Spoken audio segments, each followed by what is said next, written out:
برسه این ارتباط یه طرفه نیست. پس حتما پیامبر هم به شما ارتباط داره. پیامبر برای شما قطعا پیام داره، تحفه داره، عطیه داره، کادو داره. کادوها و عطیه های ارزشمند پیامبر خدا را بشنوید.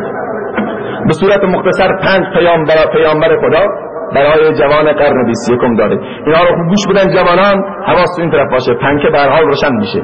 پنکه ایمان رو روشن کنید داخل قلبتون که همه رو سرد کنه. کاری نداریم. نخستین پیام رهبر بشریت برای جوان قرن 21 اینه که باید هدف و انگیزه آفرینش خودش رو بفهمه که یک جوان بدونه که از کجا آمدنم بهر چه بود، به کجا میرم و آخر نروای وطنم، مرغ باغ ملکوتم نیم از عالم خاک، چند روزی قفسی ساختن از بدنم. از کجا آمدی؟ چرا آمدی اصلا؟ آیا مادر تو رو به دنیا آورد ناخواسته؟ چند روز بزرگ شدی، جوان شدی، 2 مرتبه سنین پیری به سراغت آمد، 2 مرتبه پیر شدی و رفتی از این دنیا مردی خلاص؟ نه. اگر اینطور باشه پس هیچ فرقی بین انسان و حیوان نیست. حیوانم قطعا میخوره، میآشامه، زاد و ولد میکنه، احتیاج به تناسل داره، احتیاج به حیات داره، احتیاج به این اکسیژنی که من تو داریم دارد.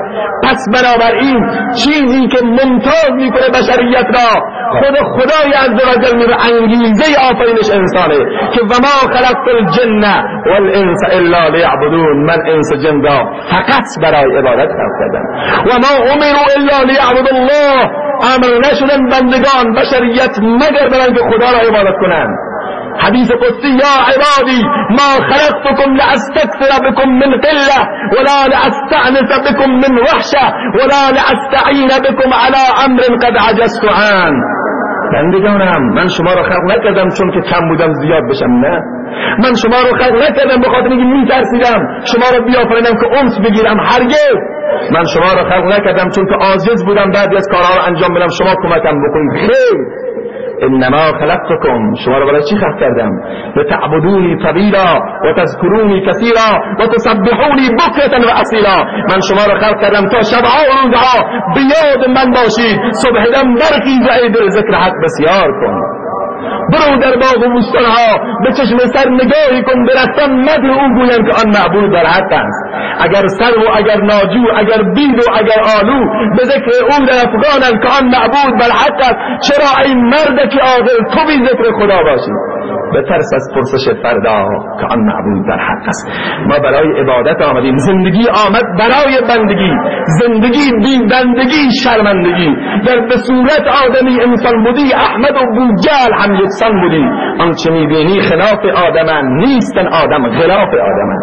اونهایی که ارادت خدا در وجود آنها نباشه اونها خلافن، پوشش انسانن، خود انسانیت در اونها نیست. سروران عزیز، عبادت یعنی چی؟ فقط 2 رکعت نماز؟ خیر. فقط روزه گرفتن؟ خیر.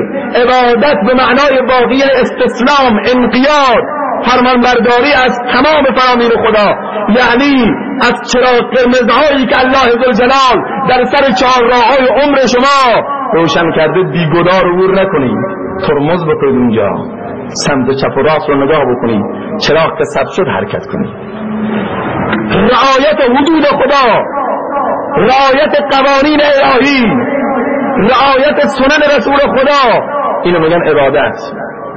حالا من از هر موردی یه مثال خدمت شما سروران میزنم، چون که امروز شما جوانی، من و شما هم جوانه، همه ما جوانیم. این پیرمردایی که ریشون سفیده اینا هم جوانن. جوانی به سالروز تولد یا گواهی تولد نیست که فکر کنید من کسی که سال 1319 بود دنیا آمده اون پیرمرده، نه. اون پیرمردی که ریش سفیده اگر عشق خدا و رسول در قلبش باشه از جوان 20 ساله هم جوان داره.